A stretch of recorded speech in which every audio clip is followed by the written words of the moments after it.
of 3 Roman legions in 9 CE at the Battle of Teutoburg Forest. Arminius' betrayal. Born into a noble family of the Cherusei tribe, Arminius was raised in Rome and served in the Roman military as a commander.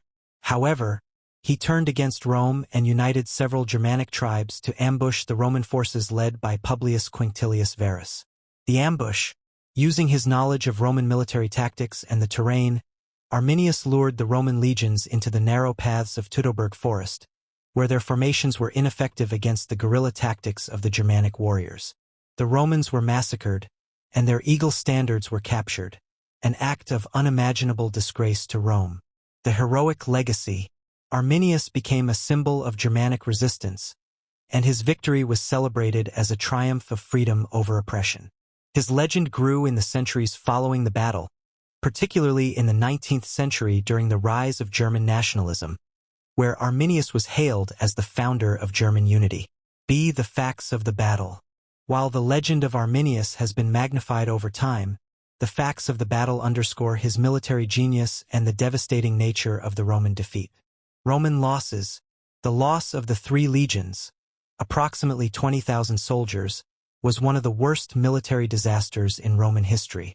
The Roman soldiers were unprepared for the guerrilla tactics employed by the Germanic tribes and were overwhelmed by constant ambushes.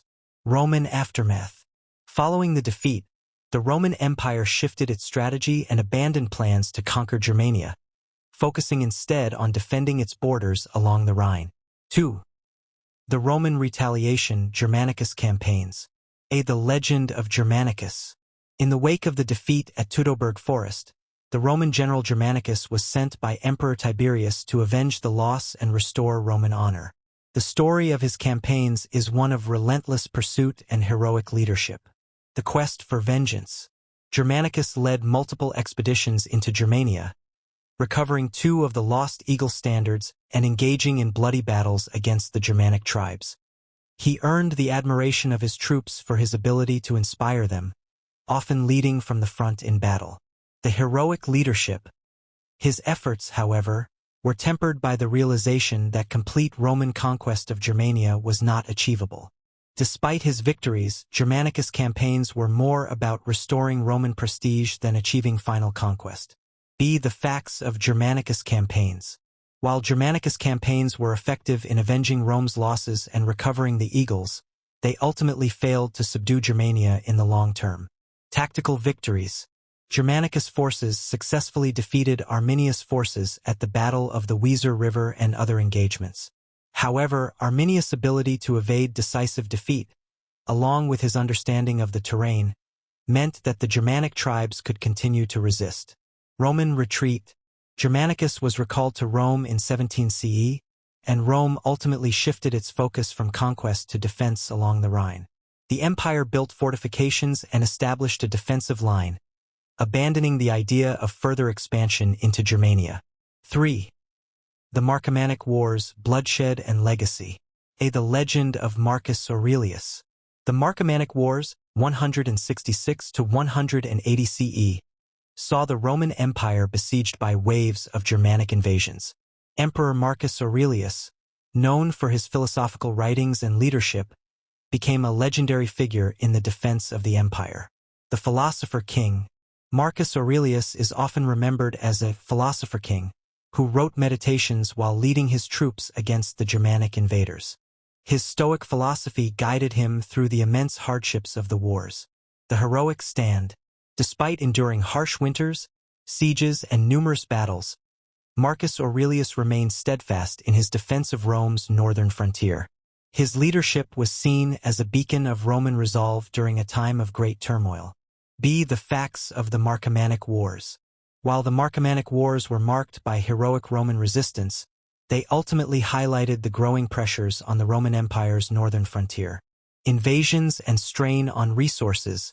Germanic tribes like the Marcomanni, Quadi, and Sarmatians launched massive invasions, placing significant strain on Roman resources. The wars required a lengthy and costly commitment of troops, with heavy losses on both sides. Roman victory, but at a cost. Rome ultimately repelled the invasions, but the wars drained resources and exposed the vulnerability of the Roman Empire's borders. The cost of the wars contributed to Rome's later decline, as it had to devote increasing resources to maintaining its defenses. 4. The Visigoths and the fall of Rome. The legend of Alaric. The sack of Rome by the Visigoths in 410 CE marked a turning point in the history of the Roman Empire. Alaric, the king of the Visigoths, became a legendary figure for leading his people in the conquest of the Eternal City. The Gothic king, Alaric, initially a Roman ally, became disillusioned by Rome's refusal to grant his people land. In a series of devastating campaigns, he marched his forces across the empire and, in 410 CE, finally breached the walls of Rome. A hero's triumph. Alaric's sack of Rome is often seen as a moment of symbolic triumph for the Germanic tribes, who had spent centuries resisting Roman expansion. Despite the bloodshed, Alaric's sacking of Rome represented the beginning of the end for the Roman Empire in the West. The facts of the sack of Rome. The facts surrounding the sack of Rome are sobering and reflect the eventual decline of Roman power. A controlled plunder. Unlike other sacks of cities, Alaric's troops were relatively restrained. The Visigoths looted the city but spared the lives of many citizens. Alaric's aim was not total destruction, but to secure a deal with Rome that would grant his people land and resources. The end of an era. The sack of Rome signaled the end of the Western Roman Empire's dominance. It was the first time in over 800 years that the city had fallen to a foreign enemy, marking a dramatic shift in the power dynamics of Europe. 5. The Germanic resistance, myths and realities. The myths and legends of the Germanic tribes' resistance against Rome have been passed down through the centuries. Yet, beneath the grandeur of these tales lies the grim reality of the wars that shaped the history of Europe. The myth of unbeaten tribes. Germanic resistance is often portrayed as a story of invincibility, where the tribe's heroism and unity are celebrated as key factors in their survival against Rome. However, the reality was more complex. 6. The enduring influence of Roman-Germanic warfare. The legends and facts of the Roman-Germanic wars have left an undeniable mark on European history, shaping the cultural, political, and military landscapes of the continent. The clash between Rome and the Germanic tribes, whether in the forests of Germania or in the streets of Rome itself, left legacies that would echo through the centuries, influencing the development of modern Europe. The shaping of European borders. The Roman-Germanic wars played a crucial role in the formation of Europe's political and cultural boundaries. The Rhine and Danube frontiers. The Roman Empire was never able to fully conquer Germania, and the Rhine and Danube rivers became permanent boundaries between the Roman Empire and the Germanic tribes. These natural barriers marked the limits of Roman power, and they became the defining borders of Europe during the medieval period, separating the civilized world from the barbarian lands. The migration period and Germanic kingdoms. After the fall of Rome, many Germanic tribes, such as the Goths, Franks, and Vandals, began to move into former Roman territories. They established kingdoms across Europe, creating the foundations of medieval European nations. The collapse of the Roman Empire and the rise of the Germanic kingdoms marked the end of ancient Rome's influence in the West and the beginning of the Middle Ages. The influence on European military tactics. The Roman-Germanic wars led to significant innovations and adaptations in military tactics, both for the Romans and the Germanic tribes. Roman adaptation to guerrilla tactics. The early Roman legions were primarily trained for open-field battles, but the Germanic tribes' reliance on guerrilla warfare forced the Romans to adapt their tactics. The use of smaller, more mobile units, as well as the fortification of Roman camps and fortresses along the frontier, became critical in dealing with the elusive Germanic forces. Germanic warfare techniques. The Germanic tribes, who relied on surprise attacks, ambushes, and deep knowledge of the terrain, shaped the future of European military strategy.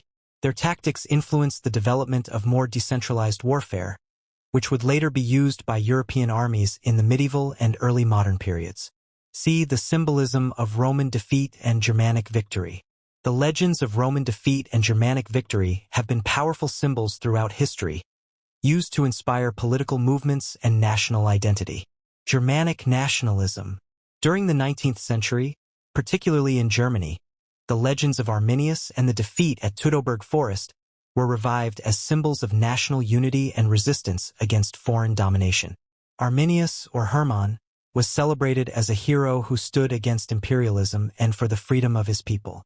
His story was used to inspire German national identity during the period of unification. Roman decline as a cautionary tale. The decline of the Western Roman Empire, driven in part by the inability to conquer and contain the Germanic tribes, became a cautionary tale for later empires. It served as a warning of the dangers of overextension, internal corruption, and failure to adapt to new threats.